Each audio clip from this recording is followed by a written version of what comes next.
Assalamualaikum warahmatullahi wabarakatuh, siswa-siswa Bapak, siswa kelas 7. Hari ini ketemu lagi dengan Pak Rizal untuk melanjutkan kegiatan pembelajaran IPA. Oke, silahkan disiapkan buku catatannya untuk mengikuti kegiatan pembelajaran kita hari ini. Bapak anggap kalian sudah menyiapkan buku catatannya. 1, 2, 3. Sudah siap ya? Oke, jadi bismillahirrahmanirrahim, anak-anak Bapak sekalian, hari ini kita akan belajar mengenai panjang. Oke, apa saja yang akan kita pelajari pada bagian menghitung panjang? Yang pertama, kita mempelajari mengenai alat ukur panjang. Alat ukur panjang yang biasa kita pakai itu adalah penggaris. Yang biasa siswa pakai di sekolah itu disebut dengan penggaris. Nah, si penggaris ini untuk mengukur panjang dia mempunyai ketelitian 0,1 cm atau bisa disebut dengan 1 mm. Alat ukur panjang yang kedua ada yang dinamakan dengan jangka sorong. Jangka sorong ini mempunyai ketelitian 0,01 cm atau disebut dengan 0,1 mm. Lalu yang paling bisa mengukur benda yang sangat kecil itu disebut dengan mikrometer sekrup. Dia mempunyai ketelitian 0,01 cm atau 0,01 mm, gitu ya, atau ketelitiannya 0,01 mm. Berikutnya yang akan kita pelajari adalah menghitung menggunakan panjang penggaris, ya. Kita hitung menggunakan panjang penggaris. Bagaimana caranya menghitung menggunakan panjang penggaris? Itu seperti ini. Soal yang pertama, look at the following picture. The length of the cloth is, panjang dari pakaian ini berapa? Jadi ada sebuah kain yang dikasih, panjangnya dari sini sampai dengan sini. Kita disuruh untuk mengukur berapakah panjangnya. Ya, kita lihat dia berhenti panjangnya itu tepat di 8. Nah, kalau kita ukur panjangnya dari 8 ke 7, 1, 2, berarti dia adalah 2 cm. Tapi dia lebih sedikit, 1, 2. Oke, berarti dari hitungan kita ini dia lebih 2 ya. Berarti dia lebih dari lebih 0,2. Jadi panjangnya adalah 2,2 cm. 2 cm lebih 2 cm, lebih 0,2 panjangnya. Jadi dari gambar ini ukuran panjangnya dari kain tersebut adalah 2,2 cm. Oke, kita lanjut ke soal yang berikutnya. Soal yang berikutnya adalah mengenai ini. Rio mengukur meja belajarnya dengan pensil. Meja belajar yang ia ukur lebarnya 3 pensil. Yang menunjukkan besaran pada kalimat tersebut adalah, nah, ulangi ya.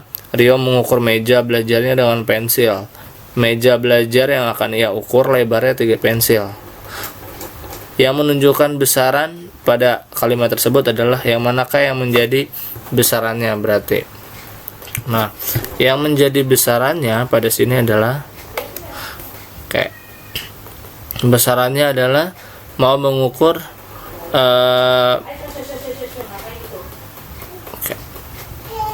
mengukur lebarnya ya. Nah, dia mau mengukur lebarnya.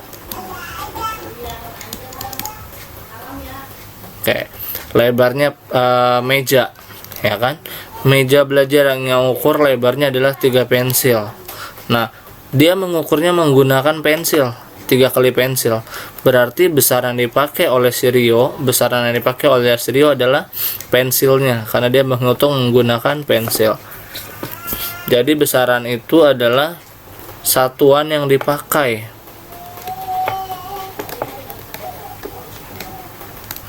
untuk menghitung. Jadi yang dikatakan sebagai besaran adalah satuan yang dipakai untuk menghitung. Oke, kita lanjut lagi ya ke soal yang berikutnya. Nah, dia menanyakan di sini, sebutkan alat ukur yang kita gunakan untuk mengukur panjang, waktu, sama massa. Oke. Alat ukur yang digunakan untuk mengukur panjang. Untuk mengukur panjang kita menggunakan tadi ada 3. Ada bisa pakai penggaris atau mistar, ya. Yang kedua, kita bisa mengukur panjang itu menggunakan jangka sorong. Dan yang ketiga, kita bisa mengukur panjang menggunakan mikrometer skrup. Oke.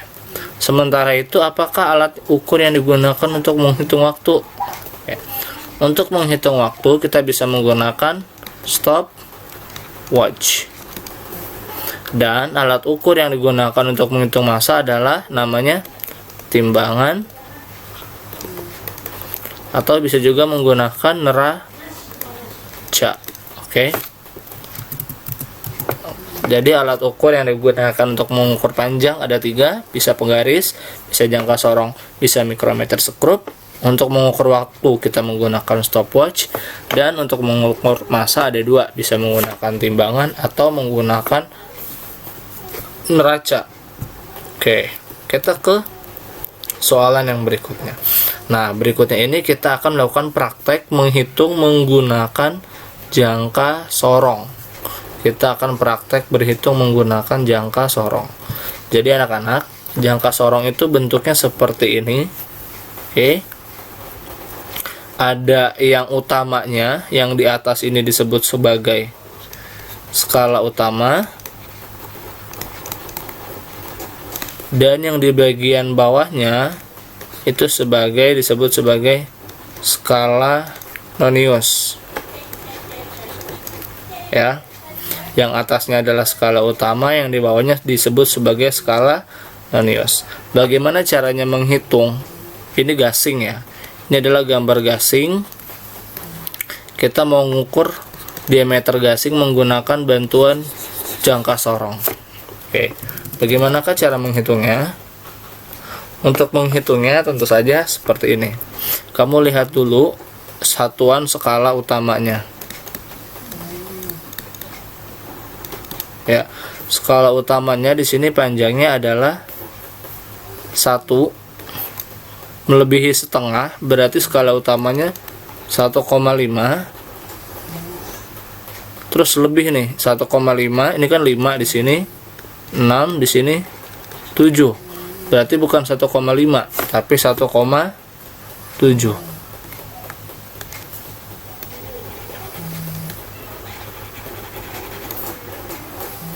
Ya. 1,7.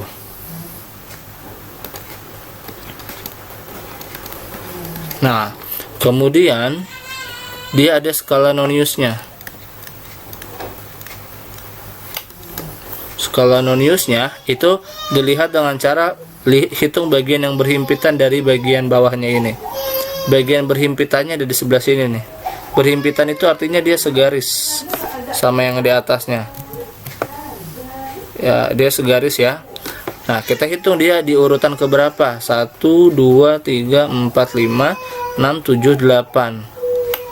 Dia segaris pada urutan ke-8. Berarti skala noniusnya itu nilainya 0,08. Ketika kamu jumlahkan, berarti panjang diameter gasing ini adalah 1,78 cm.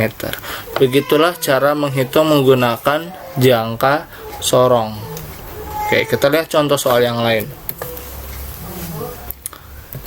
Nah, yang ini adalah soal yang berikutnya. Hasil pengukuran dari jangka sorong berikut adalah titik-titik cm. Mari kita hitung lagi menggunakan konsep yang sudah kita pelajari yang tadi. Oke, kita lihat skala utamanya dia ada di 4, 4,1, 4,2, 4,3. Berarti dia utamanya 4,3 cm. Lalu setelah kita dapat yang utamanya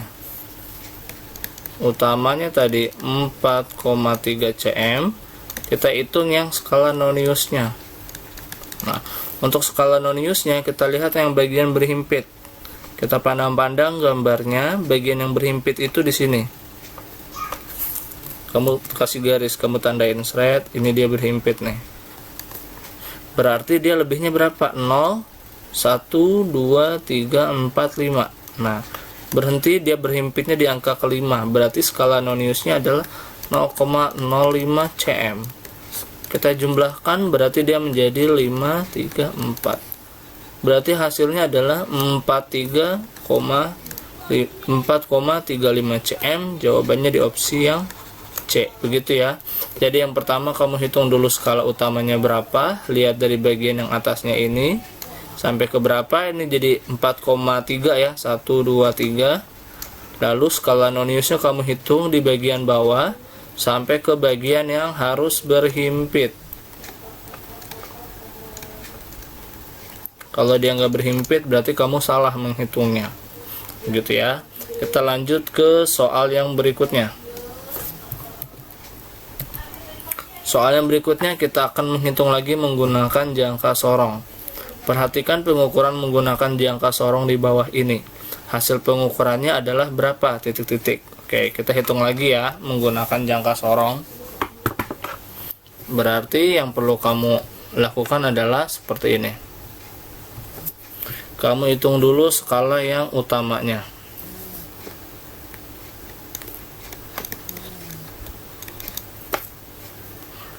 Sembilan, 9,1, 9,2, 9,3, 9,4, 9,5, 9,6, 9,7. Berarti yang utamanya adalah 9,7 cm. Sekarang kita cari yang nonius. Yang noniusnya ya. Kita lihat bagian yang berhimpit sudah ditandain sama soal nih. Bagian yang berhimpitnya adalah di sini. Kita hitung dia dari titik nolnya berapa jauh ke titik bagian himpitnya. 1, 2, 3, 4. Berarti dia noniusnya adalah 0,04 cm.